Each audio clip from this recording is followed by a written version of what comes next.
We're serious about your goals, and the RP Diet app is here to help. It creates a diet for your specific needs, lets you choose your favorite foods, and tells you exactly how much of them to eat and when. Expert System AI guides you along to keep you on track to your goals. For less than $15 a month, you have one of the most powerful diet coaches in your pocket. Cutting-edge data science tailored to your exact goals. The future is here today. Folks, welcome back. Weekly webinar with Dr. Mike and Dr. James. Dr. Mike, how are we doing? Good. How are you? I'm good. I'm ready to go. I'm actually feeling really good. I just finished up my cut, so I'm kind of easing my calories back up a little bit. Feeling pretty good. Actually, I did the weighted vest this whole time, and I can confirm some of the stuff that Krieger's, one subject study design guy had, where like I really never felt super hungry this whole time. Lost weight like pretty. I had to do one calorie cut on the app, and then that was it. It was just very cool. Yeah, never really felt like I was wearing it too much. I might have to try the weighted vest at some point. It's annoying at first. So like I do this one like during the day, and I treat it like business hours. Like I wear it from the time that I'm not lifting, which is I lift first thing in the morning. Then I put it on, wear it until about 5 o'clock, and then I take it off and like I can relax for the evening. And then I have the like terrorist one that I wear for cardio. And I feel like my back actually grew a little bit from having just like that downward pressure from like the 60-pound vest. And I felt like the urge to eat. Like I felt like, oh, I want to eat, but I never felt like the crippling hunger. You know what I mean? Sure, of course. Which was a nice like side feature on this one. So I had pretty good experience with I'm going to keep wearing it until we go on our trip to Thailand, and then I'll take it off and take a break from it for a little while. Very cool. You'll be light on your feet in Thailand. Yeah, I'm wondering if I can dunk like that. What's his name? Josh, I think, has been asking us about dunking. So that'll be me. Yeah, Yahoo. All right. Yeah. Shall we? I'll pull it up here. Let's see. Screen share. Put all my porno away. There we go. Good to go. Okay, yawn. Okay, Sean Murukawa Rubin. Hey guys, been studying a whole lot from all the RP Plus videos and webinars, and I've learned a lot. Just wanted to make sure if I can tie a bunch of different concepts from the past several weeks together correctly. Well, let's see if James and I remember them. Yeah, that'd be a good start. Yeah. Let's say you got 20 reps on the first set of an exercise, and on the second you got 15 reps. Assuming your breath was caught for the second set and the muscle was limiting factor, both sets are roughly equally hypertrophic, right? I don't know if they're equally hypertrophic, but they're very close, and there's no reason to think there's a massive difference. I mean, like I would say it's fair to say that they're not, but they're probably immeasurably small. Like the difference is immeasurably small, right? Because you could kind of play both ways. You're like, okay, well, 20 reps is just more than 15 reps, so that's an obvious difference. But the second set, you might have a slightly better mind-muscle connection, things like that. So it might be kind of roughly the same. I would say probably different, but immeasurably different. There's another problem there. It goes like this. Your sets, as you continue to train, inevitably become less and less hypertrophic with every single set you do. Yes. Same for frequency. Every session you add to the week is less hypertrophic than if you take a session away. So that's not a proper way to get at the rest times, just to say if I rest long enough, then the set is equally hypertrophic. It's not going to be equally hypertrophic either way. But if you rest for 3 minutes one day and for 2 minutes another day, that second set that you rested for 2 minutes once, 3 minutes another time, is it going to be as hypertrophic as its other second set if you rest at a different time? The answer to that is yes, if you could meet all the criteria. So. And like, even like, this is like such minutia. I don't even know why I'm even going here, but like, you could even look at like, okay, well, on the first set, maybe the power output on each rep was just a little bit higher because you were so much fresher. Then the second set, you have a little bit of fatigue already setting in. You get 15 reps, but each one didn't quite have as much steam in terms of like velocity or force on it. Sure.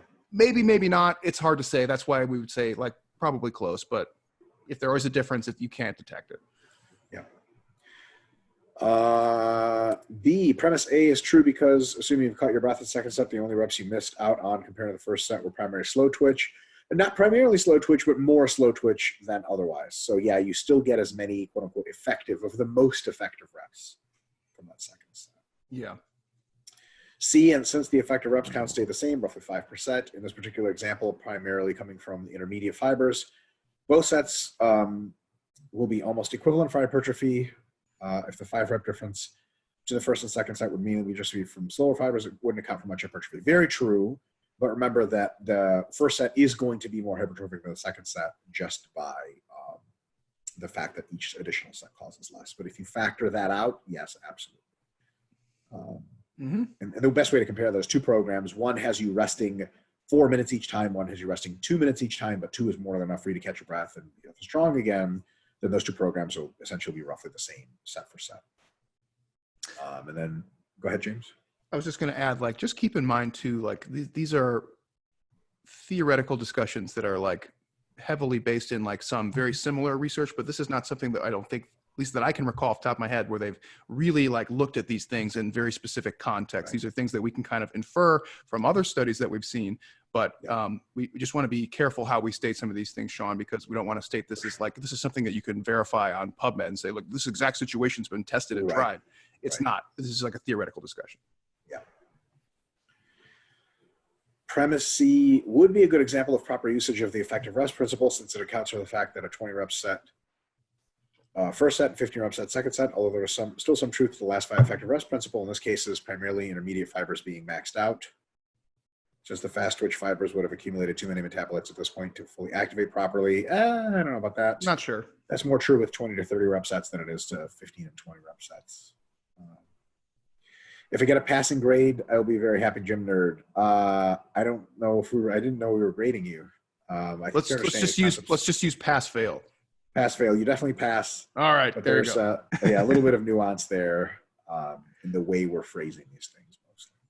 Yeah, which is that's how it usually goes in science, right? Like nobody can agree on anything because we get caught up on a particular word or for sure description.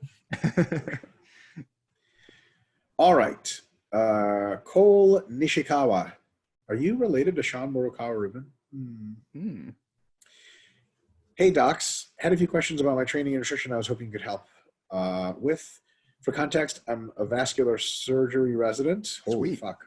So my daily stress is high, as well as weekly work hours, typically 100 to 120 hours in the hospital. The fuck? And on call from home the rest of the time. Yeah, when you're sleeping. On average, I try to get 5 to 6 hours of sleep nightly, but this is frequently interrupted with nursing pages or emergency operations. I'm beginner as fuck, but I've been trying to prioritize my training and nutrition over the past year, so I've made some small gains. I understand my lifestyle is not the best for optimizing my physique, but I was hoping to get your input. Basically, using the 6-day chest back split and going to the gym whenever I leave work before 10 p.m., starting work daily at 6 a.m.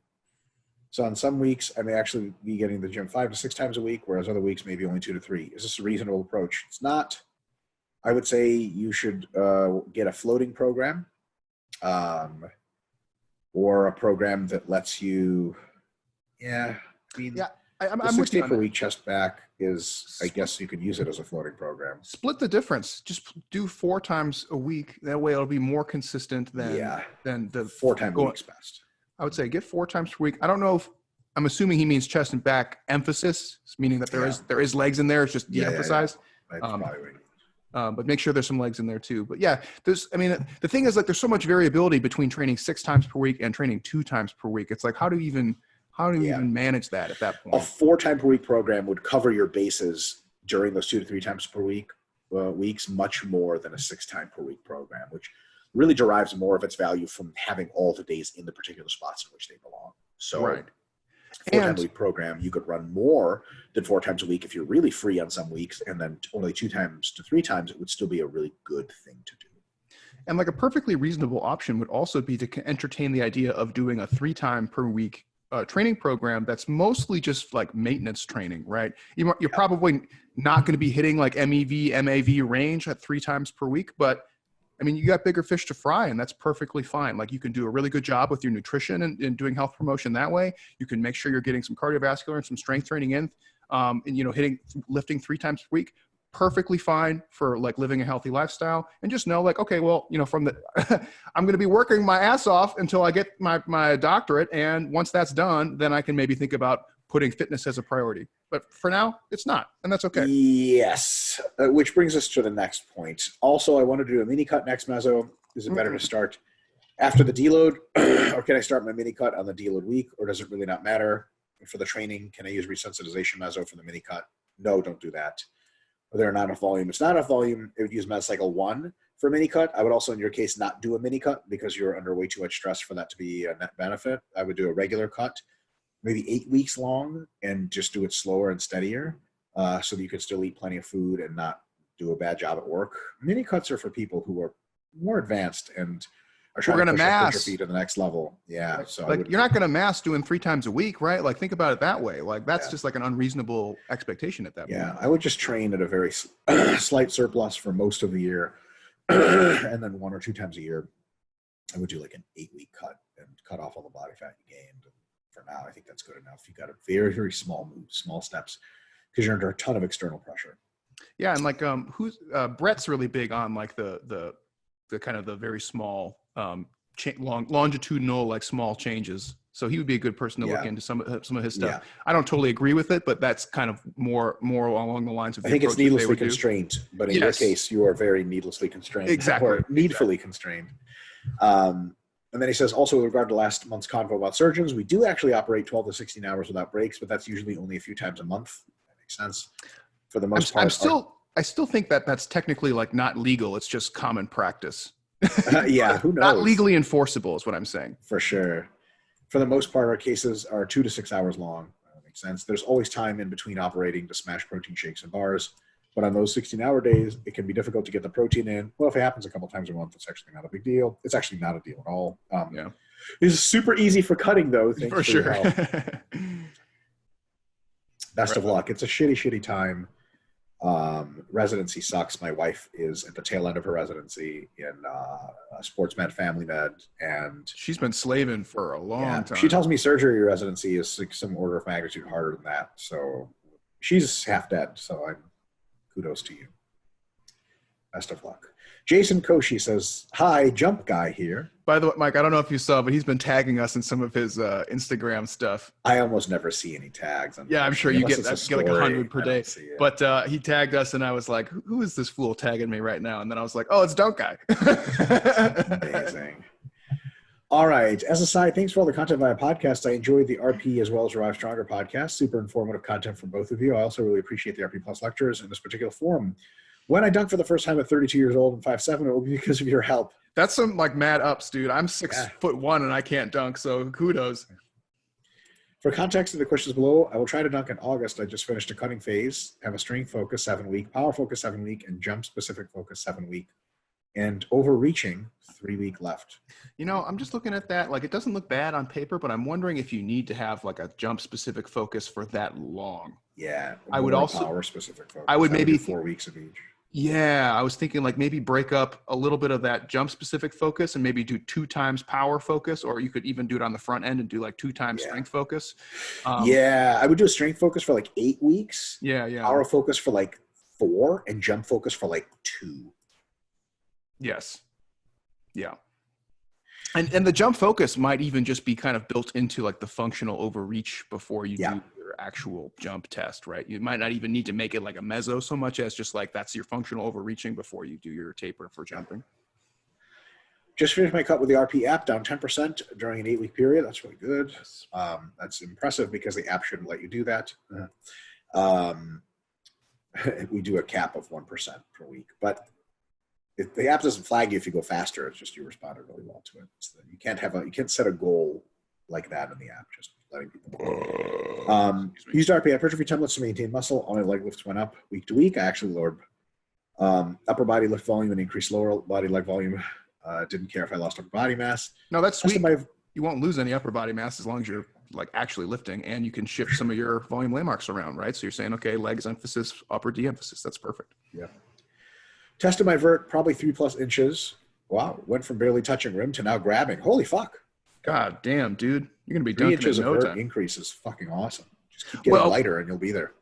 That was like a pre-post 3. So he's done an extra 3 inches since his last. From the cut. During the cut. Yeah. Man, were you super fat? What the hell? Well, so no, I'm kidding. When I was cutting at Appalachian State, we did jump testing all the time, and I would jump in and get my jump testing done on a potentiometer, which is super accurate. My jump went sky high after cutting. Oh, yeah. Power to weight ratio, it's just obscene. Yeah, and then for my dissertation at ETSU, we actually looked at like a group of 90 plus collegiate athletes, and we found that one of the best predictors of jump height is your body fat percentage. Go figure, right? Just by itself, not even incorporating weight. And then if we factored lean mass to fat mass ratio, it was like an unbelievably high correlation to jump height. So. Yeah, it's amazing how like there's like a downstream effect where it's like sprinting and jumping are like really associated with like lean body mass and like body fat percentage, and then like most sporting activities are highly associated with sprinting and jumping. So it's like it's not a causation, but it's definitely like, all right, well, if you want to be a good athlete, you probably need to be able to jump and sprint. That means you probably got to be at least a little bit muscular and at least not a lot of bit fat. Not a lot of bit fat, 100%. All right, on to the questions. Number one, I finished my cut 4 weeks early, which means I'm not fully prepared with a plan for my first strength cycle. Need advice. For building general strength for jumping, should I do submaximal lifting using lower training percentages like the Juggernaut Method 2.0? Yes. Or keep it simple and try to progressively over to intensity-specific rep ranges each week. 95% actual 5RM, 100% actual 5RM, 105% actual 5RM. That's a lot of real close to failure stuff. Juggernaut 2.0 style is much better. You could feasibly do both. The latter is just more difficult to not be pushing that failure boundary a lot. Yeah. So like when you ask like, should I do submax lifting? The answer is almost like exclusively yes. There's only like a few instances like peaking for powerlifting or weightlifting where you should entertain like the thought of doing max lifting and training. Yeah. So that's one of those kind of like, it's an easy question to answer, but maybe you're not thinking of it the same way that I am, where like you should always be doing submax lifting unless you're in a barbell sport. Ooh, I'm glad you brought that up, James, because it helps me answer the next part of the question. Asked differently, during the strength phase, will I have better transfer as I move to power than jumping, slowly progressing and then eventually hitting a high intensity number, or consistently training at higher intensities per rep range recommendations? First of all, strength teams takes a lot of time to build. So the Juggernaut 2.0 approach is just better. Slowly progressing and eventually getting very, very strong is way better than grinding yourself more into a pulp. Yes. Secondly, your best bet is to use that Juggernaut Method 2.0 approach because it's so much submaximal loading, but you don't just want to, this is really, really, really, really, really important. Unlike powerlifters and a bunch of other folks, you don't want to just get the reps done. Every concentric part of every rep, especially for squats, you want to perform at maximum concentric velocity. Yes. The intent to move should be 100%. That will transfer incredibly well to your jumping versus just getting the reps in. So not only should it be submaximal, but take whatever weight off the bar that is different than maximal and put it into your speed. And then already the strength directly and indirectly builds speed. James? Yeah, no, it's a really, really good recommendation. I'm still kind of struggling to figure out what his specific question is. Is he just saying transfer as I move to power, then jumping, slowly progressing, eventually hitting a high intensity number, or consistently training at higher? I'm not entirely sure what the question is. So basically, like in the Juggernaut method, James, you start out really, really submaximal and build strength as a technique and a skill. And then after 3 or 4 months, you get really, really strong because you work up, but you don't go super close to failure at any point until the end. Mm-hmm. He's thinking just grind close to failure with low reps and the same number of sets, and then deload, and then grind, and then deload, and then grind. Oh, I see. Okay. Yeah. Then I totally agree with what Mike said. Number 2, when I want to peak for jumping, I would like to overreach by dropping weights, squat and weighted jumps. Taper is the dropping weights and the weighted jumps. Yeah, so you would still do those things during the overreaching portion, and then you would drop them for the tapering portion. Yeah. How many weeks before I want to overreach should I stop lifting? Can you discuss CNS versus muscular implications? Yeah. So you're probably going to include at least some element of lifting all the way through the functional overreaching period. It might not be a lot, but it might be still something. And volume change, that's the big difference. Yeah, you're just going to be doing less of it. And then what I would say is you could consider dropping lifting out during the tapering period, which, I think you could kind of go either way on this. I was thinking about this, your specific situation. I was saying, should you do like a 2-week taper or a 1-week taper?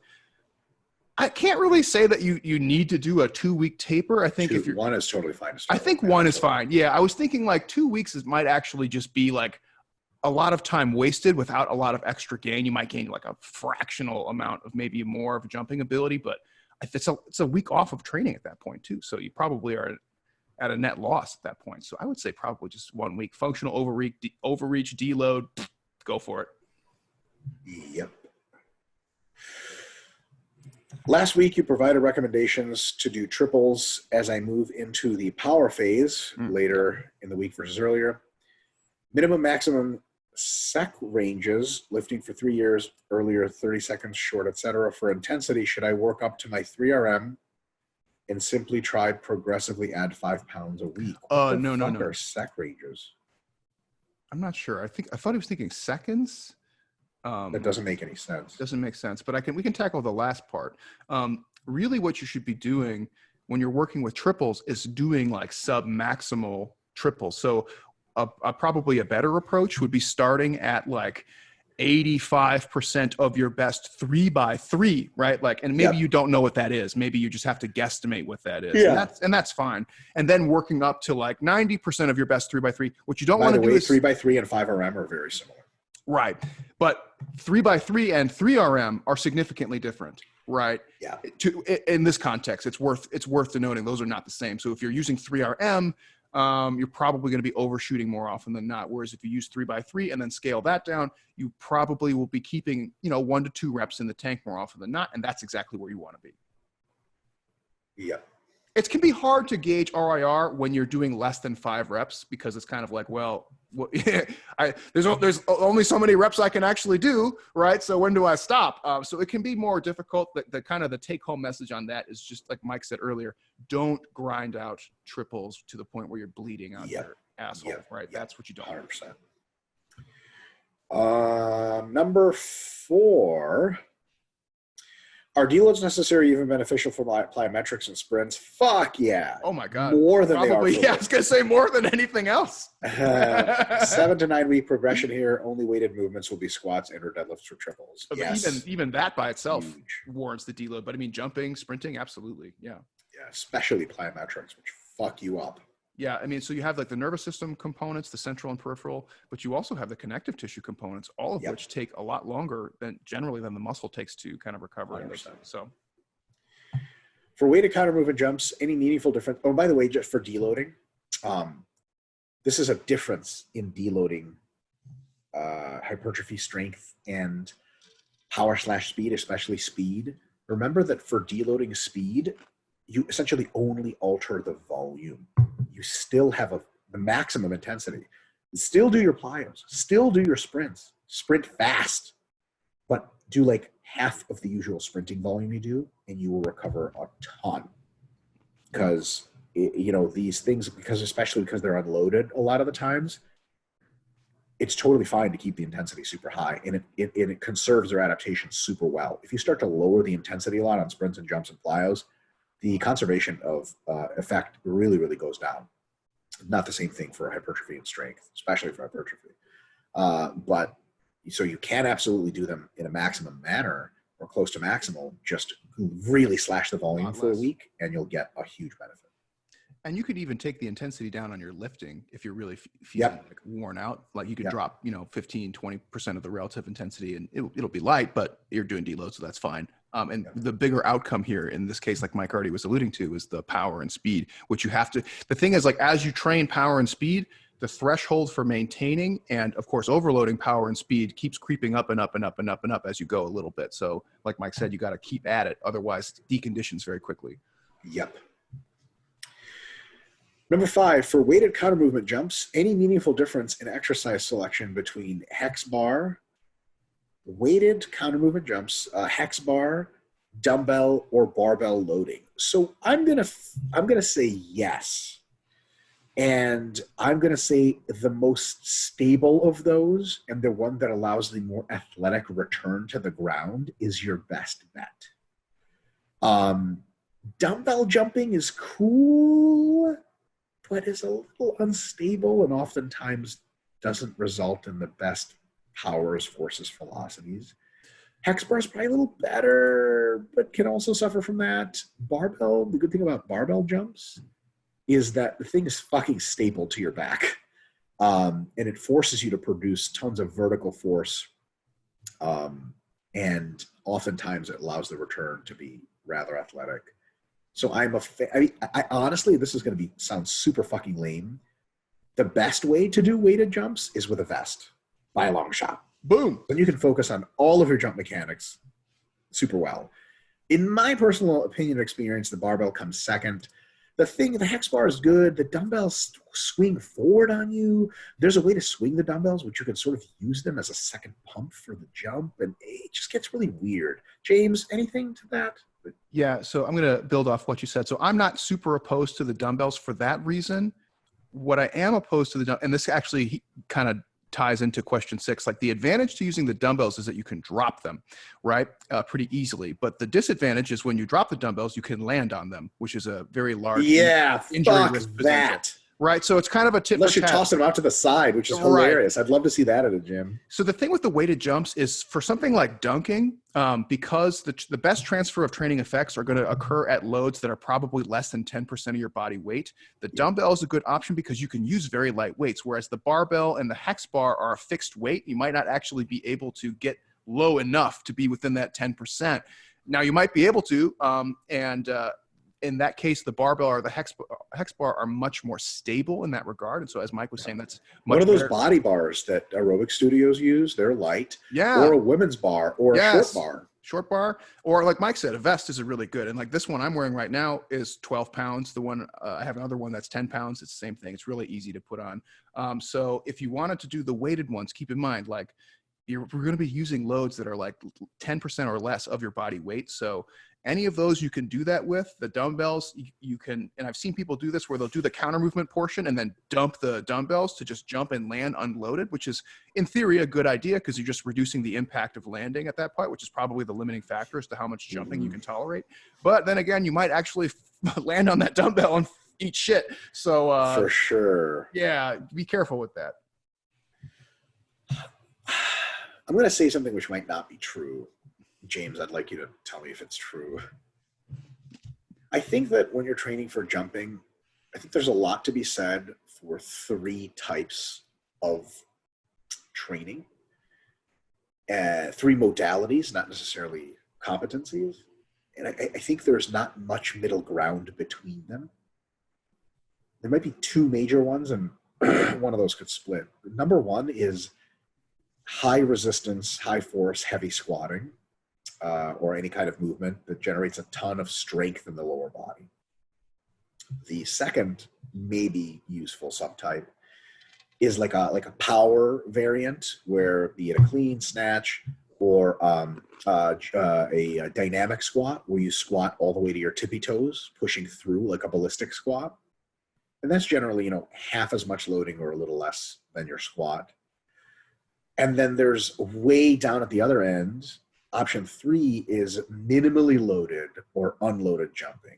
And I'm going to say something, James, I don't know if it's true. I remember learning to some extent that it could be true, but my hypothesis is, here's the kicker. I don't think there's a lot of good to come from between those 3 main areas.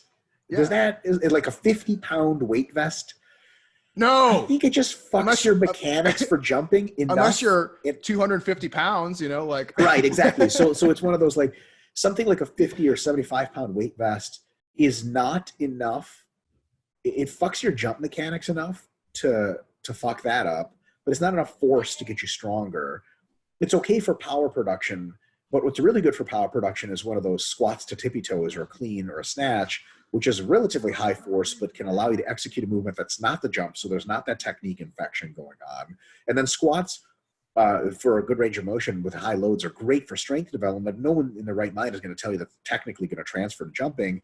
And then so when you do jumping, I think loaded jumping is a benefit, but it's got to be a little small enough weight that your technique isn't poisoned. And that's people say like up to 10%. I think even a 5% vest, it makes a big difference and is totally great. Like your vest you're wearing now at 10 pounds, I think is totally fine. Is that the heaviest you ever go in loaded jumping is 10 pounds.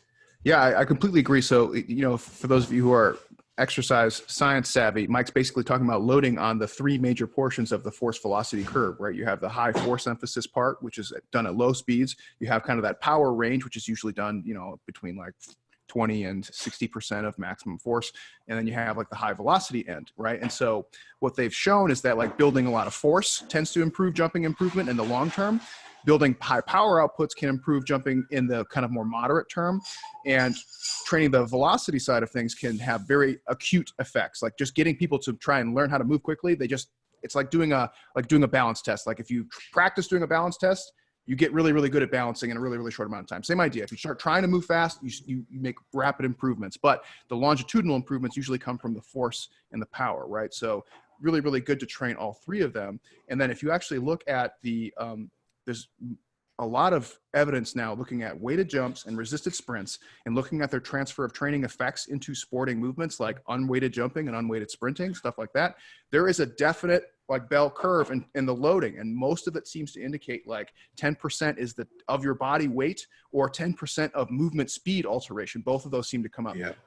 Is the top end. So anything less than that is good, anything more than that, and it actually is just a completely different activity that you're training for. It doesn't seem to transfer training anymore. And they did this with resisted sprinting, and a really good, I don't know if it was a review article or a study, but there was a really good one where they did like a variety of different loads, and they showed that was like 0 to 10, they did a couple different increments, massive improvements in acceleration, right? But then every subsequent one thereafter, it was like worse. Yeah, and that worse doesn't improve your power much, and it doesn't improve your strength much either. So it's kind of like you get not a whole lot of junk transfer volume. So you got to watch out for the middle grounds there. Number 7, any notable benefits to isometric hold progression?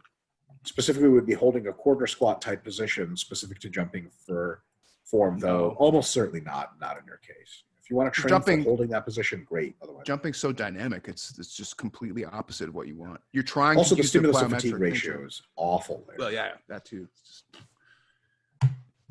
Yeah, plyometric and stimulus to fatigue. All right, Doug Schmore says, not a question, just a thank you. Thank you, Dr. Mike, for having a debate with Greg Doucette. I got a lot of flack for that debate, mostly from Greg's fans that knew he got served.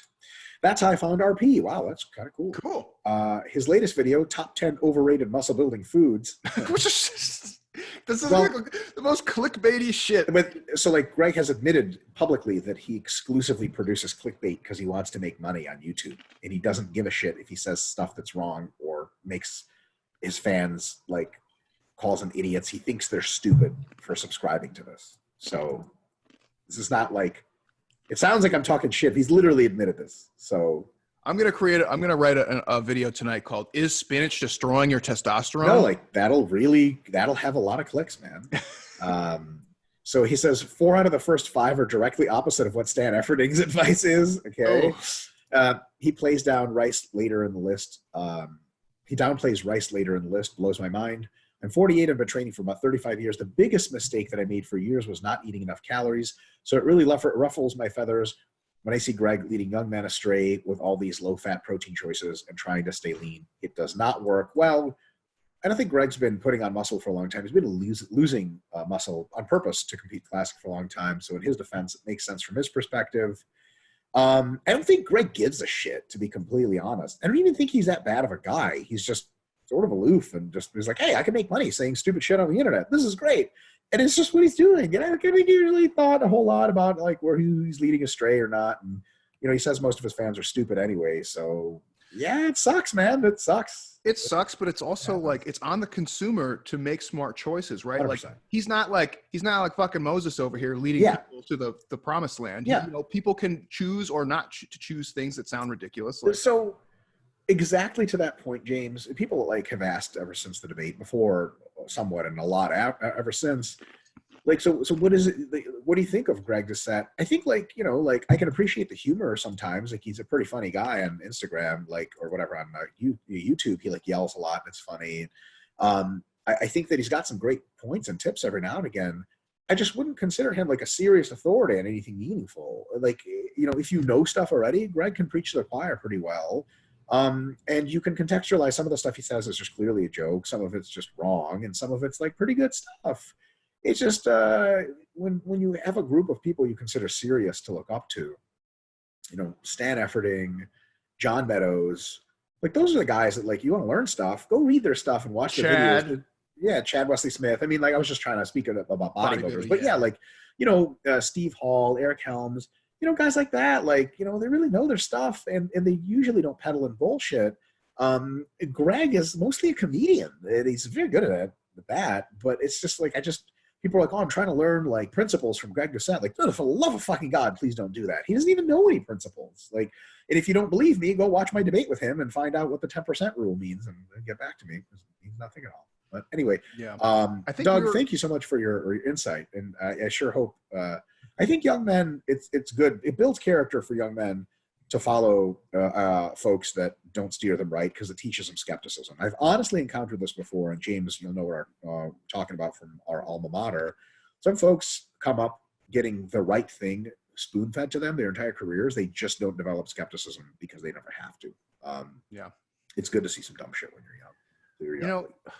And I think maybe just because we were in the academia route, and maybe we're like on the top end of the millennial category.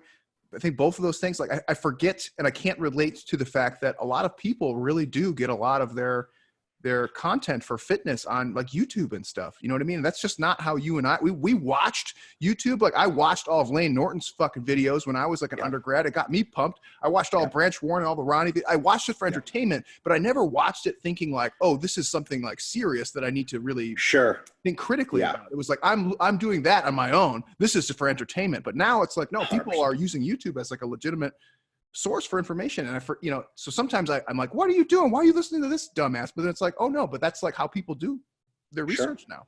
Yeah. Pick folks you want to use for entertainment mostly, and reaffirming stuff you already know. Folks you want to learn real legit stuff from, I would pick those folks very carefully. All right. Daniel Hacker says, so I was watching a Joe Rogan clip about best fighting styles for general self-defense / street altercation, and I wanted your guys' take on it. He said if one had a basic background in wrestling and boxing, defined as 1 or 2 years training in each, that's called just enough to get you in trouble. Just kidding. He thought that the individual would be more than equipped to handle any physical altercation, and would even be dangerous against someone who knew how to fight. He would certainly command respect against someone who knew how to fight. So the thing is, people that know how to fight, anytime they go up against someone who doesn't know how to fight even, or knows something, they have respect, because they know how one punch can end it all, and they know how much strength and size matters. So definitely with 1 or 2 years of boxing and wrestling, they command respect. And then he says, what do you guys think? When I think of the question, I feel like it doesn't matter what kind of martial art you pick, so long as you train for it for a while, because you'll be good, because 98% of people have no idea what to do when they fight. Okay, so I got a pretty decent answer here. I'll see what James thinks. Wrestling, jiu-jitsu, boxing, specifically Muay Thai, but regular boxing is fine too. I group those in the same category of effective striking, judo, and some interesting variants of Hawaiian Kempo karate, like Lyoto Machida does, which is really just MMA. Those 4 or 5 core arts are effective, and if you get good at them, you're pretty safe against one person at a time, because you have such a huge advantage. Of those, the one that's going to be legally the best for you to learn and not get in trouble if you fight people is jiu-jitsu by a long shot, because it doesn't leave scars, bruises, or marks, and you can actually put someone out and just walk away. Hold on, let me cut you right there. Mm-hmm. For reference, what Mike's talking about, if you guys haven't seen the video, you can Google search Matt Serra, like, takes down drunk guy, like, or something like that. The weekend of the Hall of Fame ceremony that he was being inducted into, he was at a restaurant with his family. Some drunk guy, I think, was getting rough with like the server. Like, it wasn't even him. And he stood up and was like, hey man, why don't you calm down? He takes this guy down and just jujitsus him. He doesn't hit him, doesn't armbar him, doesn't choke him. He just mounts him, holds his hands and says, calm down, calm down, calm down, until the security guy comes and takes the guy away. It's amazing. Yeah, amazing. The thing is, like, if you're a wrestler, you know how to pin somebody, but you don't know how to submit them. And once you get them down, it's by no means clear what's going on. If you're a judo guy, that's super great, except judo is dangerous as fuck. You could straight kill someone, no problem, dumping them on their ass. With jiu-jitsu, there's much more gentle takedowns you can use with someone, although judo is very, very effective. It's just brutal.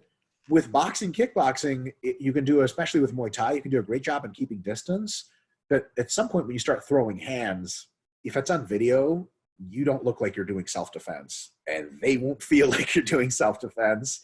And Muay Thai doesn't have any submissions, so you're going to be knocking a motherfucker down or out. And anytime you knock someone down, they could be knocked out, and then you could be in real deep shit because people fall and all kinds of bad stuff happens. So between all those styles, they're all very effective. What I would do is, if you're somebody like a bouncer or a police officer and you get into lots of fights, but they're altercations that you give a shit about what happens to the person, absolutely the best one of all of those is some combination of them. But the second best is Brazilian Jiu-Jitsu. If you are in a nasty area where you're fighting sometimes multiple opponents, you're getting mugged, people don't have weapons or just minimal weaponry, and you want to just survive or really fuck people up and show them you're not to be fucked with, Muay Thai by a long shot. There's one good Muay Thai practitioner can take 3 guys on and break the first guy's leg with one kick, and that ends the fight. If you go down with that first guy in Jiu-Jitsu, you're going to get kicked in the head a whole bunch as you try or successfully submit him. In Muay Thai, just teeping someone into a fucking car and they fall over is like, man, fuck that. As soon as you teep somebody, nobody's coming up to you anymore unless they're drunk or on drugs. And if you leg kick someone and shatter their femur, which has happened, they're fucking done forever, and they'll never fuck with you again, and people will find out. And it's not like, oh, yo, fuck him, I could fuck him up with a stupid wrestling or whatever he's doing. Like he already kicked a guy and broke his leg. People are gonna be like, fuck that, right? And you can hit and strike and kick multiple opponents the fuck away from you. Also, Muay Thai teaches you how to resist takedowns really well. You're just a guy no one's gonna fuck with. But that's like if you're doing this in a third world country or a really nasty area. If you are really worried about legal prosecution, if you're going to bars, wrestling is fine. Jiu-jitsu is the best. Boxing and kickboxing are going to get you in some deep shit. James? So you're going to roll your eyes at me on this one, Mike. I know it. But I agree with Mike like 50% here, because I agree with everything he said, but I don't agree that those are the best strategies.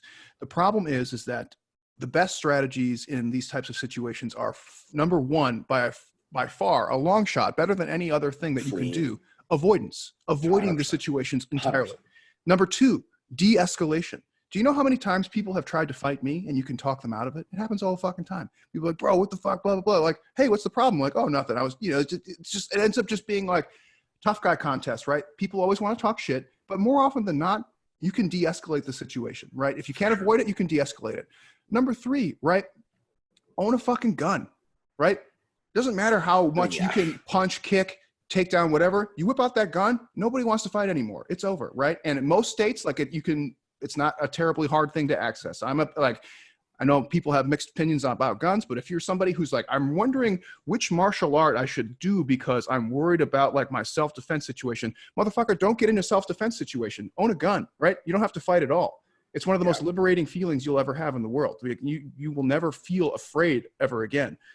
Now, owning a gun requires quite a bit of responsibility and a lot of training and practice on your part, right? So part of being a good gun owner is like not getting your gun taken away from you and used against you or used against somebody else, right? So there's lots of other things that go with that. But like, to me, like if you're truly worried about a self-defense situation, why bother trying to learn 2 years of boxing or jiu-jitsu? Like, just be a fucking gun owner and then it's a done deal. Now, if you want to pursue those other martial arts for their own sake, then by all means, there's plenty of great options there. And if you were to go that route, I agree with what Dr. Mike said. But if you were to ask me what my take on that would be, I would do those things first before even entertaining that situation. So for me, it's like, learn how to not be in bad situations, learn situational awareness, learn how to avoid when you see a drunk guy and his buddy coming up on you in the street, learn to go the other way, right? Before it becomes a thing. Those are the things that I think are more important. James, I know you agree with me 50%, but I agree with you 100%. Well, I mean, I agreed with your analysis of the different martial arts. That I totally agreed with, but I hate that. I don't hate the question, but I hate the notion of like, what fighting style do I need for self-defense? Yeah. Like, motherfucker, like what self-defense? Don't fight anybody. You don't need to. Shoot them. It's funny, when James and I were in Australia, they like showed us some streets in these very nice towns like Brisbane, and they were like, oh, this is the street where like if you're around when people are drinking, they're going to for sure try to fight you because you're jacked. And they're like, does that happen in America? And we're like, absolutely not. They're like, why not? Because people have guns. That's how you get shot in the face. Street fighting in America is incredibly rare compared to most European and Commonwealth countries because it just doesn't happen because people get shot. even in our like worst, like most hillbilly places where you would expect bar fights to just be a staple thing. Like we lived in Super East rare. Tennessee. Nobody fucks with each other out there because there's a real probability that you might get drawn down on, and that's not a good situation. I've been using the RP diet to fuel my weightlifting performance for years, and RP's simple, science-based approach has been instrumental to my success. With the new RP Diet app, following RP's principles is as easy as entering my goals and schedule and choosing my favorite foods. The app builds a diet to my exact needs, reminds me to eat my meals, and adapts to my body's changes every single day and week. The RP Diet app is a huge help in my quest to become the best athlete I can be, and if your goal is to be your best, it will help you. All right, next question. Do you think mass gaining shakes should come from a need rather than a desire? Well, the ascension to Super Saiyan for sure needs to come from a need rather than a desire. Direct quote from Vegeta. Ooh, nice tie-in. But mass gaining shakes can come from a need rather than a desire, but I don't think they should. You know, if you want to drink mass gaining shakes and they meet your macros, totally fine. You know, Mike's written on the oh God, what's it called? It's the it's like the hedonic treadmill, hedonic staircase. That's how you could define like a kind of a systematic way of saying like, what is the need? Well, the need is like, I'm having a hard time at this point and I've exhausted these other options. And so maybe now I'm moving into this other option, right? That's kind of how you could frame that. This is actually a super direct question here related to that. Regarding food composition on massing with exotically high carb amounts, fair to say 550 grams plus. Yep, meant for many people that'll be really tough. What do you think about having minimally processed lean meats, whole grains, fruit, and dairy as 80 to 85% of your intake and 50 to 20 be whatever you want so long as you're hitting your macros? Any problems with that? Actually have had to introduce more junk food, so weird to actually program cookies and such into my diet. It's been working for sure, but very odd.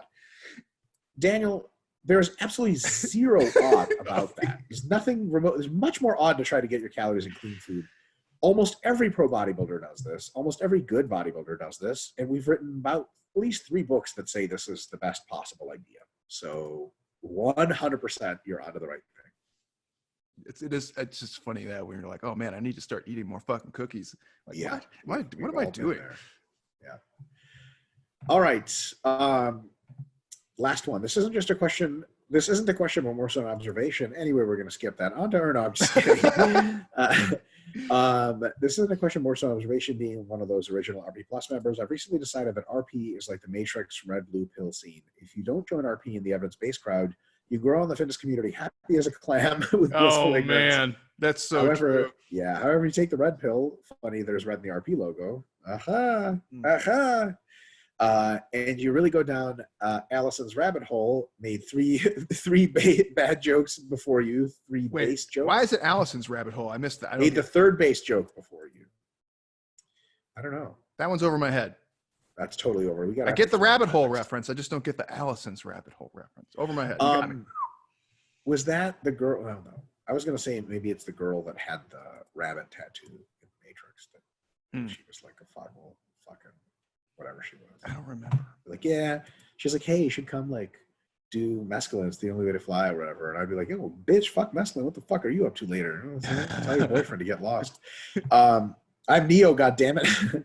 Dude, he's right though. I mean, like once, like that's how I felt when we started like really studying the diet stuff, and like I had worked with you, and it, like really reaffirmed a lot of things for me. And I was just like, I can never. You look at your friends, and you're just like they'll have like pasta and a breadstick for dinner, and you're like, what the fuck is that? What are you doing? Yeah.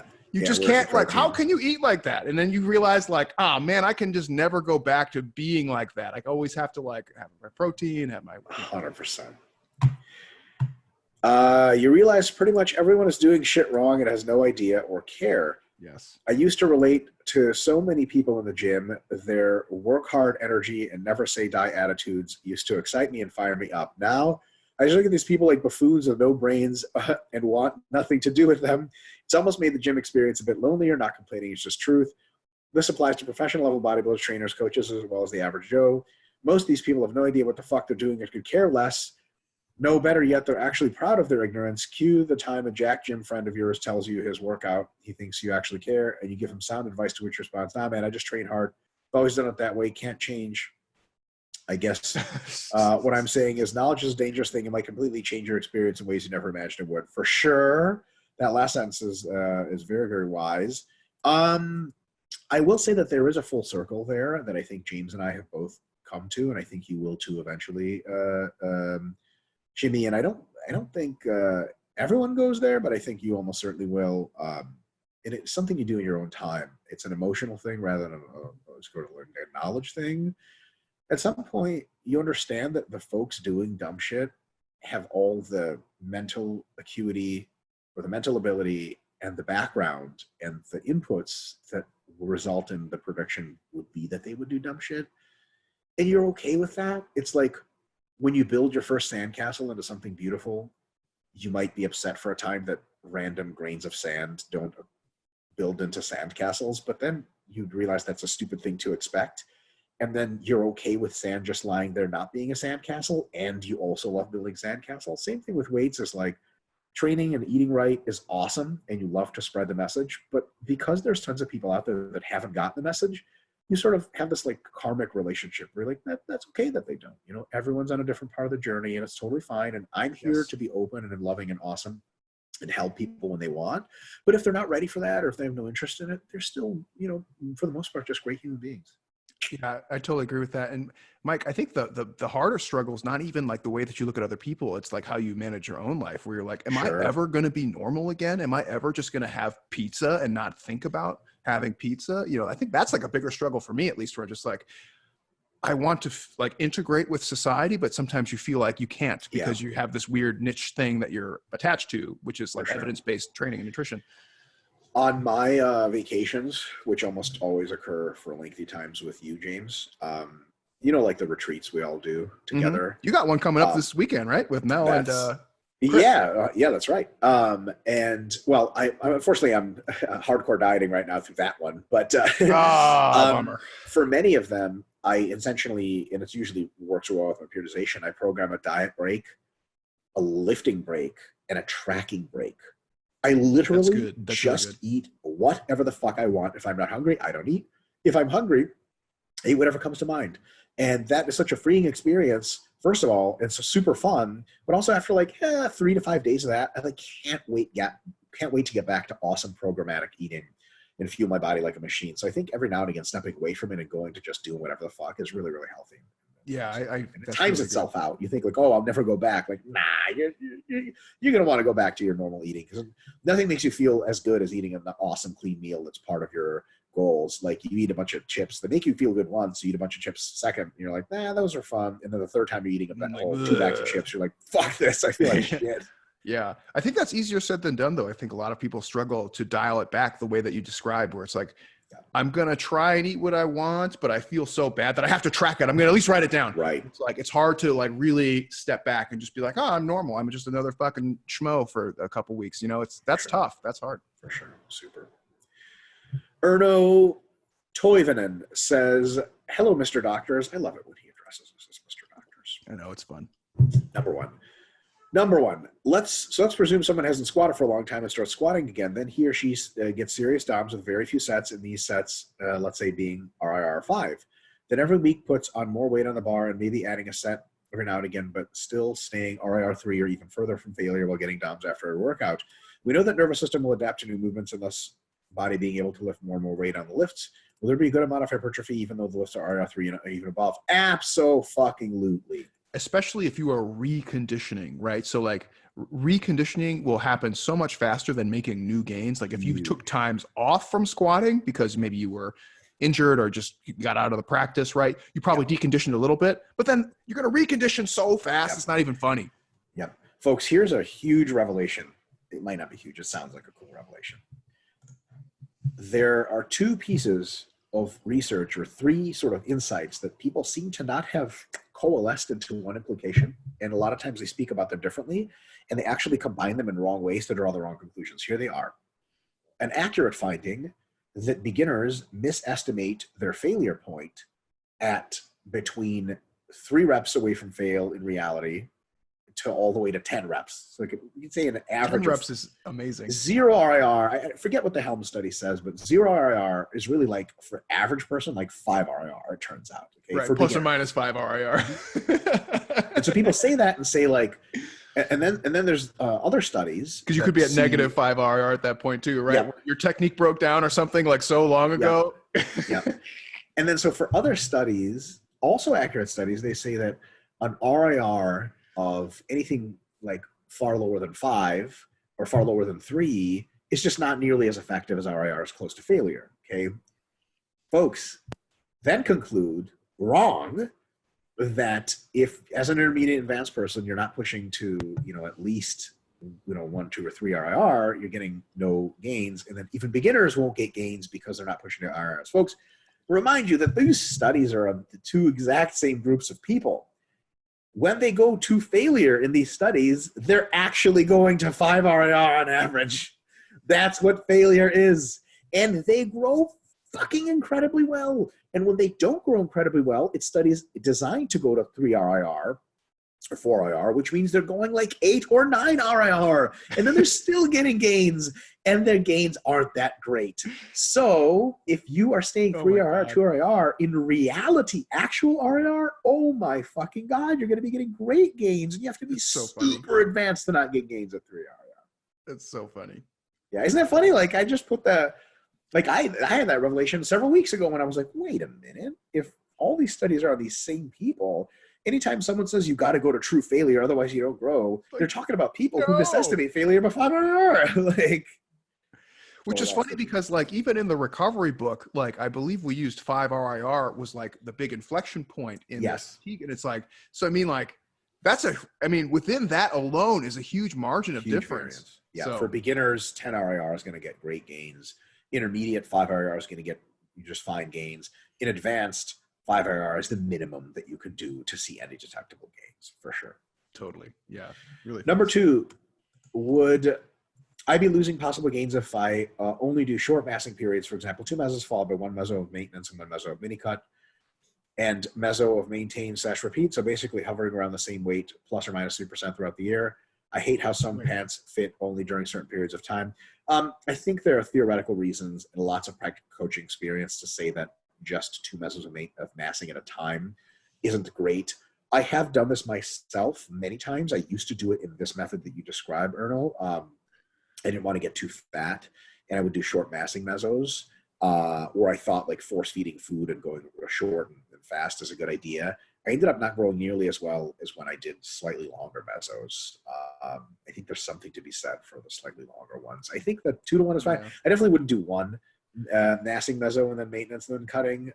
2 is better. I think 3 and 4 is even better. 3 is really generally very good. I would defer to you on this, Mike, but like, do you see a big incentive to do 1 meso of maintenance and then a meso of mini cut aside from psychological reasons? No, I think that you just, mass, mini cut, mass, mini cut, mass, maintenance, longer cut, repeat. And that's all in the mini cut manual if you want to see how that works. For sure. A similar note, I know, Erno, you're obviously a male. One thing I have noticed with female clients, and, this is maybe politically incorrect or whatever, I don't really care, but this is something that people will encounter in the real world, so it's worth talking about. Female clients, a lot of the ones that you get, typically are more often than males will have been chronically dieting for a long time, whether they disclose that to you or not.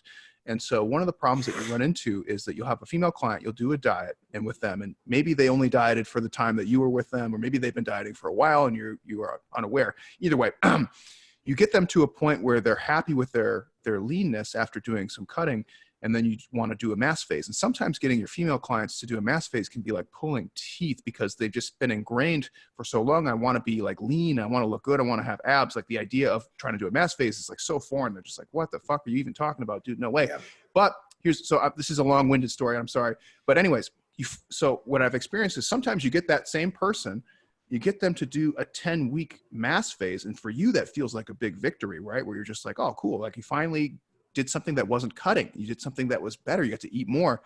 The problem that you run into a lot of times, not always, but I've actually had this with several of my clients, is sometimes 10 weeks is not enough to actually build their calories back up to robust levels, believe it or not. Yeah. A lot of it, you just get like the initial bloating and you get some mass gain, not a lot, but you get some, gains over time. And then they say, okay, I did 10 weeks of mass. I'm going to maintain it. I want to start cutting again, but they're actually not even ready to start cutting again yet because it hasn't been enough time. And that is a problem that I've run into. So another reason why maybe doing a 2 meso mass, a different situation, but same idea. It might not be enough time, not only for gaining muscle mass, but maybe not even for counteracting the negative effects of long-term cutting. Yeah, especially the psychological ones. Yeah, well, we didn't even get into that, but.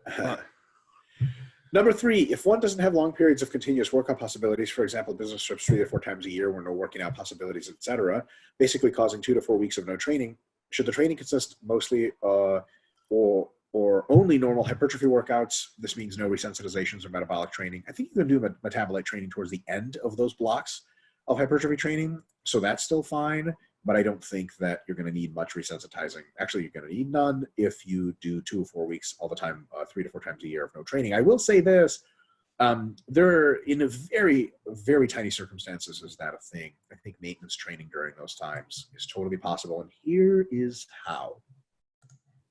Most places you can do pull-ups. Training, the only muscle group that's really have a hard time training is the hamstrings.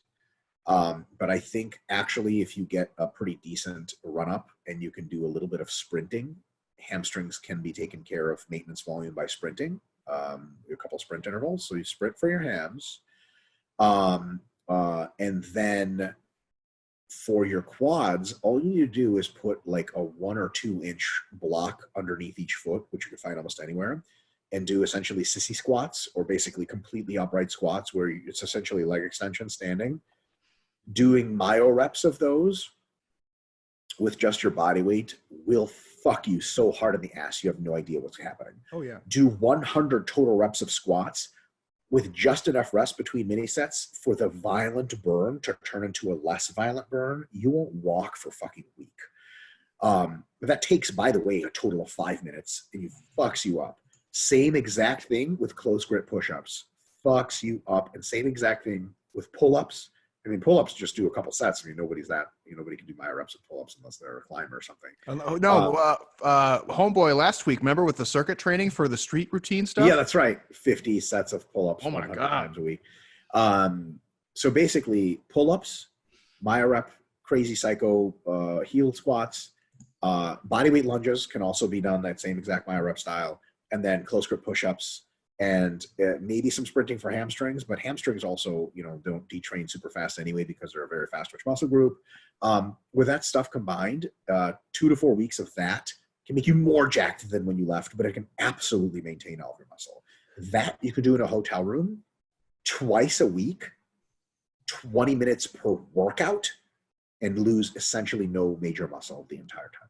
Yeah, that's really good. This is in the context of like 2 to 4 weeks because you're on a business trip? Is that Yep, that is exactly correct. Yeah. So, okay. So like, I've actually done this with Mel sometimes where we travel to places where they're literally, like we went to Fiji once. There was literally no gyms on the island at all. Like nowhere to go to train. Some things you can do, like Mike already said, like the push-ups, the pull-ups, the lunges, you can bring bands squats. For the rest. You can bring bands. You can bring occlusion bands. You can do, at the time we used to call them like girlfriend squats, or now I would call them wife squats. You can also use your luggage as like an implement. So you could do like single leg luggage, stiff-legged deadlift. Yes. That's like maybe a little bit more less injury prone than sprinting for a lot of people. Brilliant. Yeah. You could do luggage 1-arm rows, like on the side of the bed, like upright rows. Like you can get creative. It looks stupid. Like you're going to feel stupid if you're used to working out in the gym, but it's not stupid in the sense that like doing something is better than doing nothing, right? Because if you do nothing, then you just decondition. But if you do something, then you don't lose anything. And it could be as stupid as doing luggage upright rows. You know what I mean? Like, just do it. Super high reps, super short rests, keep the pump and the burn nasty, and you will have a good training effect. Yeah. Get some donkey calves going. Oh, yeah. Jesus Christ. God, I hate that. It's so stupid. Most hated exercise. Seth Schulman says, hello, Dr. Islam, Dr. Hoffman. He missed one of your ends.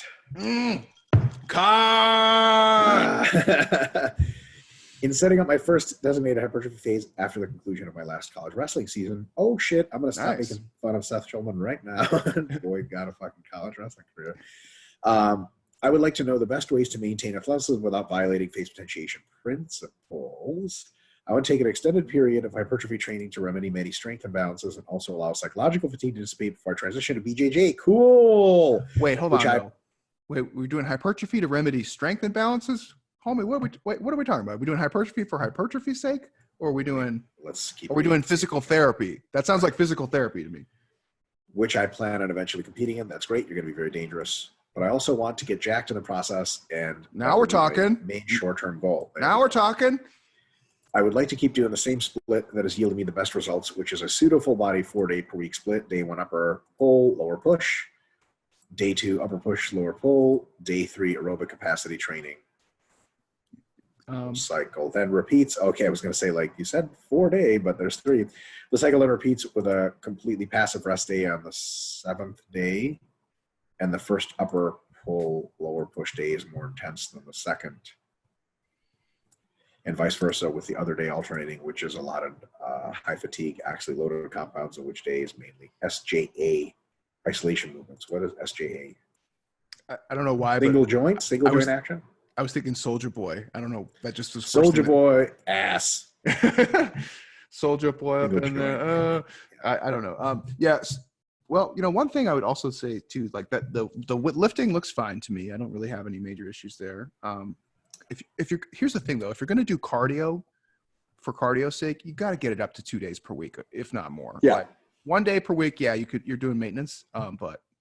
And the thing is, cardio is more sensitive than your muscles to deconditioning. Like cardio will start going away if you don't train cardio. So if you're going to train cardio, make sure I would get that up to 2 days if you can. Yeah. As of now, I'm doing aerobic capacity training twice a week. Oh, that's really good. Well, it said 1 day. I know. I don't understand this. I think a 4-day per week. I think it's 1, 2, 3, repeat 1, 2, 3, because then it's completely passive rest of the 7th day. Oh, okay. I thought it was like a 4-day. I think it's four different types of workouts, but not all of them occur in the same week. Gotcha. Okay. As of now, I'm sorry, by the way, Seth, for if we were misunderstanding you correctly. Please feel free for the next week's webinar to just write out the days and what you do in the week. James and I are dumb as fuck, so you'll have to just write out Monday this, Tuesday that, as an example. Or sometimes we're used to seeing if you write day 1 upper pull, day 2, we just assume it's like this, the same 4-day split that we have seen 1,000 times. Right. As of now, I'm doing aerobic capacity training twice a week. This is good. Also, light, higher rep, high hang snatch pulls for maintenance, for maintaining my Olympic lifting technique, and also as a trap upper back day movement 1. I get slightly sore for my sessions, but the fatigue is never close to overlapping. And the performance has been going up in both set and rep strength. That's great. And here's the question. My systemic MRV and intra-workout MRV is ridiculously high, as I have yet to run into doing hypertrophy training. I started slightly above the volume landmarks in my first meso, but I'm now at a magnitude of 20 plus sets per week per body part. So that's close to failure. And this is probably from years of training at or above MRV during wrestling. Yeah. I actually would suspect it's something else. More often than not, you need to reevaluate what you're doing. Whether you're choosing high SFR exercises, whether your technique is generating the most SFR. And now there's something to be said about having good conditioning from wrestling. Like Mike and I can both relate to that, but let's be real. If you are doing 20 plus sets per muscle per week, the more likely problem is not that you're so conditioned that you have a super high volume tolerance. Sure. It's more likely that you're just just not strong enough. And as you get stronger, that'll solve itself. Yeah. I would suspect it's an SFR thing. That's my point. Mm-hmm. Should I let my aerobic and power qualities decline during my hypertrophy phase to let my MRV come down and seek better results? Or should I keep pushing volume, as from what I've gathered, more is usually better? So if you're using your aerobic and power qualities, if you're still boosting them, then it is going to be harder to grow with more volume. But I think he's just doing the power stuff. He's just doing technique maintenance. So it's probably not a huge contributor either way, but the aerobic for sure is definitely could be an issue. I think you should focus on adding weight to the bar over time and auto-regulate your sets as needed to make sure you're doing enough to stimulate, check off the stimulus proxies and make sure you're recovering, and then let everything take care of itself. But I wouldn't push volume for its own sake. And I would push incrementally more weight, gain weight, eat more food, and you'll become much more jacked that way. And eventually your MRV will come down. We don't want that, but it'll come down because you're building so much fast twitch fiber and not for any of the bad reasons.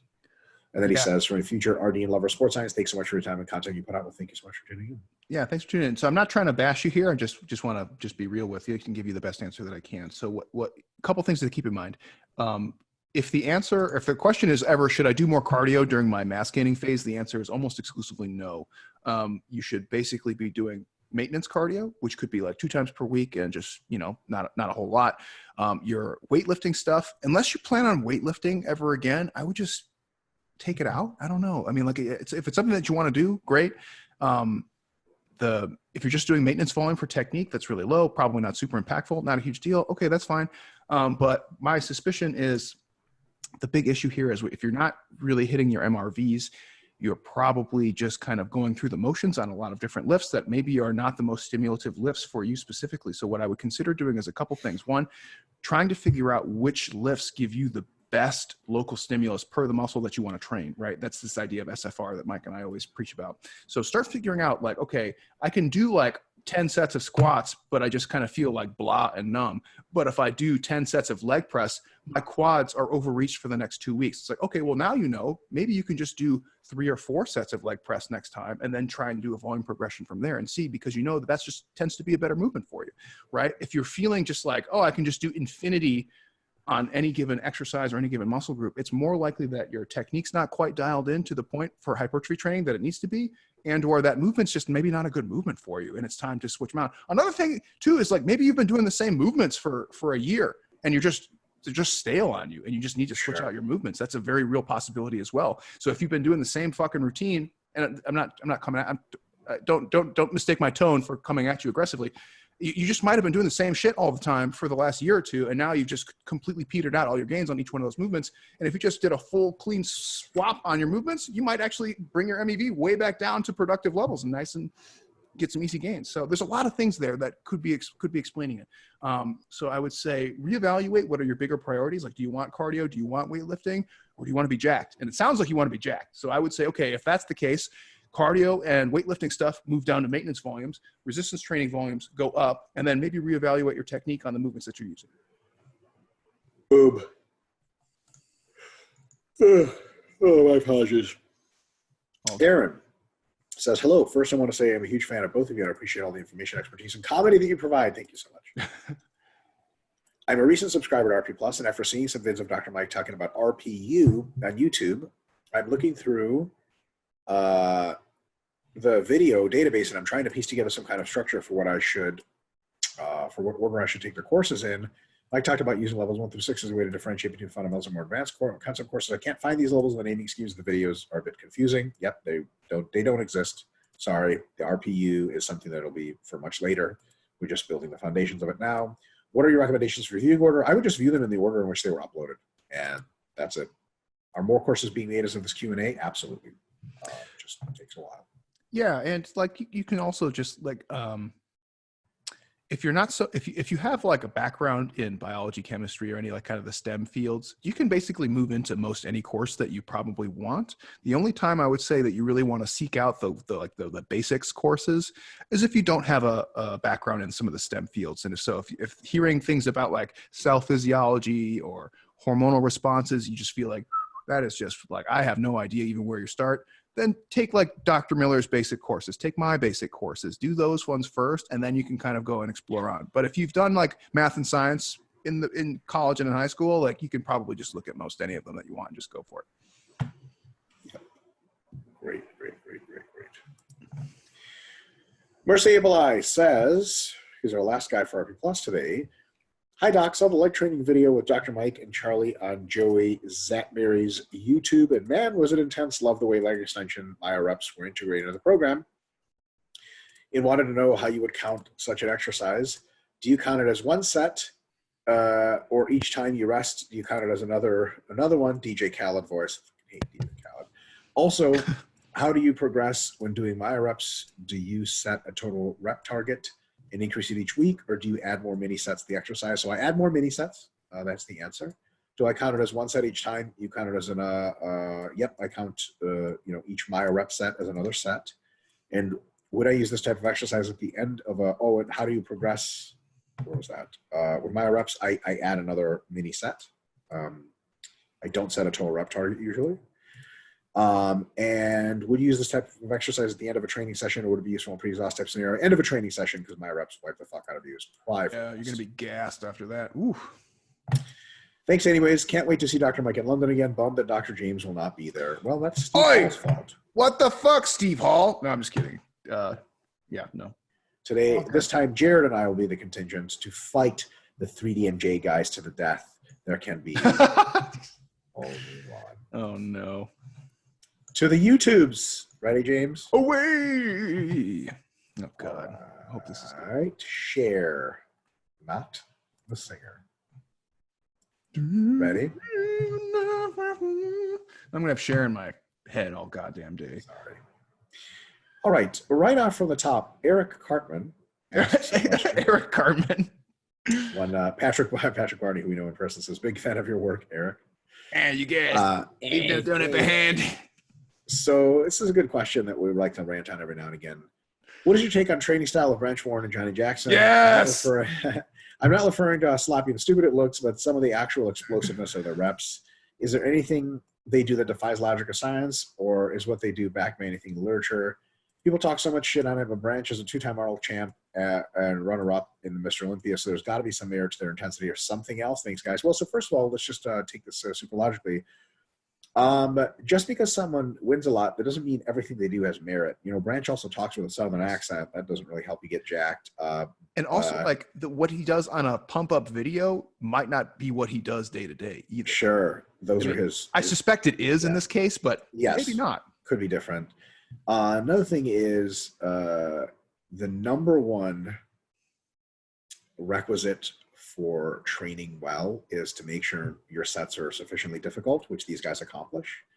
Another one is to make sure you're using challenging weights. They definitely accomplish. And another one is to make sure you're doing challenging volumes, which they for sure accomplish. And that's like 90% of all training effect. Yeah. Is their method, is it necessary to do high velocity training? No. Can you get the same results doing lower velocity? Yeah, Jay Cutler beat them all 50 trillion times. And Jay Cutler never did anything hardcore as far as I can tell by the traditional definition. Jay Cutler wasn't even known for being that strong. Dude, I keep getting the targeted Jay Cutler like sour supplement ad. It's fucking killing me. Do you know? Have you gotten this? No, thank God. It's like, it's just him like sampling different flavors of his like supplement line. And it's like, is this sour enough? And he's like, nope, not sour enough. And they keep giving him like incrementally more sour drinks. I'm like, why do I keep getting this ad? Why? I don't want it. Ugh. So, you know, you got to watch out for, you know, basically there's a survivorship bias going on where some guys do some weird stuff. All of them do the fundamentals well, which they train hard and they train with enough volume. And that's really what it takes. But that's about all you can learn from that sort of training. And so they're not really, you know, like if they were training with 50% of their 1RM, 25 reps in reserve, and still jacked, I would be very curious as to what else is going on. But they're not, right? So my biggest concern with them is the sustainability of such training. And they survived it. They've been riddled motherfuckers, right? Well, they've been riddled with injuries for sure. But they've had very long careers. The thing is, you'll never meet the guys that tried to train like them and didn't have long careers because you don't meet people in bodybuilding that aren't bodybuilding anymore. And the people who try their style of training, there's, you know, the corpse littered sort of road to nowhere for the most part. So I would train more like Dexter Jackson if I was interested in longevity. Very safe approach. John Meadows, so on and so forth. Phil Heath trains not in any exciting way, but Phil Heath doesn't get hurt much. Yeah. And like I said, I think I said earlier in today's podcast too, like I watched all their videos just like you guys probably do when I was younger, and I would get fucking pumped out of my mind. Getting pumped from them is awesome. Yeah. Learning stuff. Yeah. Oh, wait, hold on. I got a specific call out. Roman Meyer, why does James always have a backpack on? It's actually a weighted vest, but I could see why you would think it's a backpack. Totally.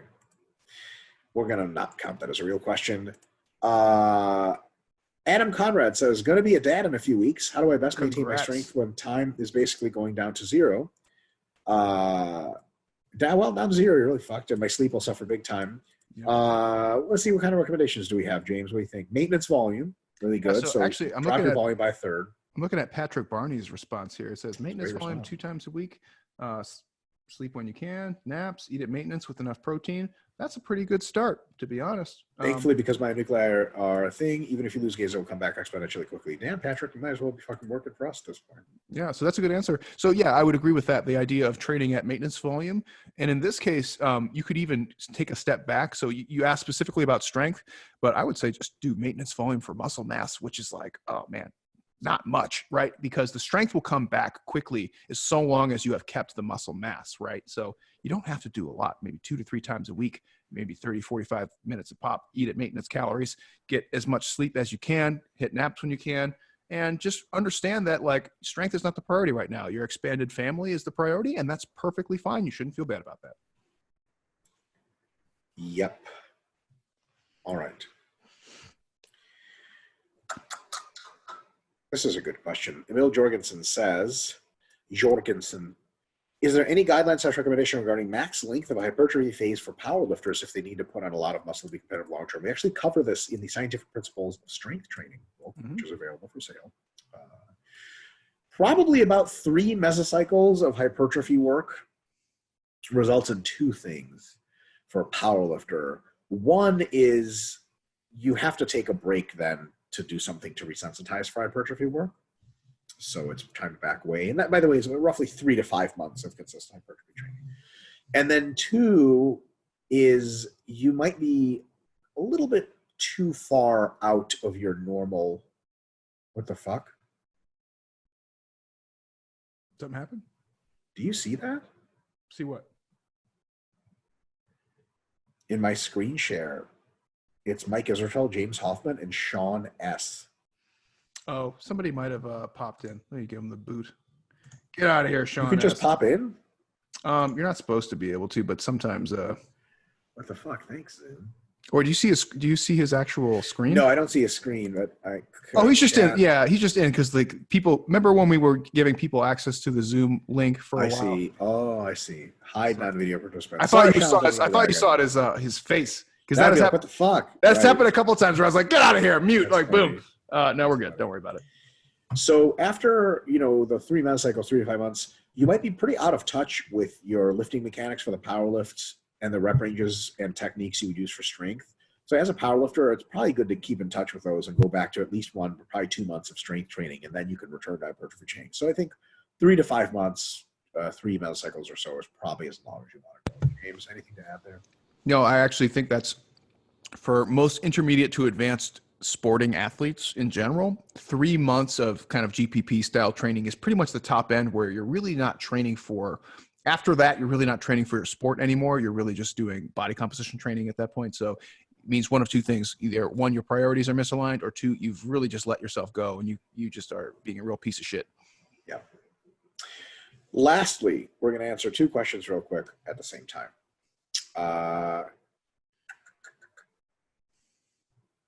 Question for you guys. I just read the Forum Hypertrophy Guide and realized that there isn't anything mentioned about the extensor muscles in the brachioradialis. Is that because they lack the capacity to grow or just don't have enough data on them yet? Thanks. And then a related question is how to train the tibialis anterior muscle located in the front part of the calves. Folks, with all due super respect, and we just don't mean this as an insult, James and I. Let me get this away from screen share so we can, God damn it. What the fuck does this work? Am I missing something? Brachioradialis is a flexor. Yeah, well, just fuck. How the fuck? Oh no. Oh, there it is. Stop share. Okay. First of all, those muscles get so much work from other things that it's usually not a thing that direct training wouldn't make them much bigger. But more importantly, they have such a tiny capacity to grow that nobody really gives a shit if you have them or not. Like, I don't believe I've ever seen anyone's tibialis anterior and thought it was large or gave a shit. And forum extensors, maybe, but even then, it just really strains credulity to think why people would really want to train them. And we're probably not going to put out guides talking about them because it's such a low priority. James? I'd have to double check that, but if he means forearm extensor, maybe, but I know elbow flexor for sure. Yeah. But so it's involved that, like, if you extend your arm completely, your elbow it is perhaps involved in some kind of stabilization. Yeah. Extension. So like, here's the answer to that question. It's like, how do I train these particular muscles? Well, you train the muscle action in which it does, right? So if you want to train the tibialis anterior, you do dorsiflexion, right? Patrick Barney beat you to it under Ankit Chandwani's How to Train the Tibialis Anterior. He actually commented repeated weighted dorsiflexion, which is completely correct. You know, it's a really good way of doing that. Wear shoes and walk. Yeah. Good place to start. There is like that, Mike. Oh my God, have you seen the little? You put your foot in the machine, and you can put weights on the side, and you can do the weighted dorsiflexion. Yes. That's a real machine. That is a real machine. It's like one of those machines when you see, you're like, that's definitely a thing that no one ever uses. Or should be using. Yeah. The thing is, like, the tibialis anterior generally is in proportion to your body size, and like your activities, right? So, like, if you run a lot and you need to be able to have like a rapid your foot needs to rapidly recycle in your striding, like if you're a sprinter, something, you can get like pretty taut and pretty strong tibialis anterior. But other than that, there's not really a huge incentive to train. I don't think anyone's ever lost a bodybuilding show for insufficient tibia anteriors. Or extensors for that matter. It just doesn't fucking happen. And like what Mike said about the brachioradialis, technical movement biomechanics aside, it gets so much training, just general overlap from biceps training and from just using different variations. Like if you do upright rows, lateral raises. Oh my God. Et cetera. I mean, even just switching from like, dumbbell curl to hammer curl or to twist curl or something like that. It's like, you're good. You got it covered. So it's not really worth fussing over. That's kind of the idea. And other folks might have guides, and we look forward to them. Like neck training, at RP, we officially don't give a shit about neck training, but Jeff Nippard has a great neck training guide. Yeah. So just look him up. It's funny because people are like, when are you going to put out a neck training guide? I'm like, never, because Jeff Nippard already did such a great job. And they're like, well, we'd like to see your take on it. I'm like, I don't have a fucking take on it. I have like a 22-inch neck or some shit like that from just being jacked and doing Brazilian Jiu-Jitsu. Yeah, there's only a few contexts in which neck training is appropriate, right? Where it's like, one, just want a bigger neck. That's the obvious one. But there's a few sports where it's associated with like lower injury risk, and rugby and American football come to mind. Yeah. Other than that, like you get sometimes like jiu-jitsu, wrestling, and grappling sports, you get a big neck just because you post on your head a lot. Like, other than that, why? Yeah, 100%. So that's all we got.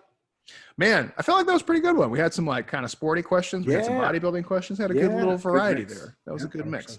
Okay, so I want to put this out there so I don't forget later. Not next week, but the following week. Mike and I are going to be traveling, and we're going to be gone. So we're going to be on a modified schedule. So I don't know if we're going to just record a video maybe when we're at the hotel, and we'll just do it together, or if we just – we'll see, but we'll just say not this upcoming week. We should be still normal, I think, for this upcoming week, but the following week we will be on a modified schedule because we will be out of the country. So please be patient with us. We'll still try and put out a video for that week. If not, we'll do our best. So we just 100%. Ask for your patience. Oh, excuse me. It was offensive to me. Anything else? I think that's it. I think that's it. All right, we're going to wrap this one up, guys. Thanks for tuning in. Make sure you subscribe to RP on YouTube so you get all of our crazy videos. Mike's been doing a really good job putting out lots of new videos, and there's the RP podcast. There's more to come. Man, there's so much more stuff. So if you want to make sure you get the weekly webinar, if you want to get anything else, make sure you subscribe. That way it just comes up right in your feed. And we will see you next time. Thanks for tuning in. Peace.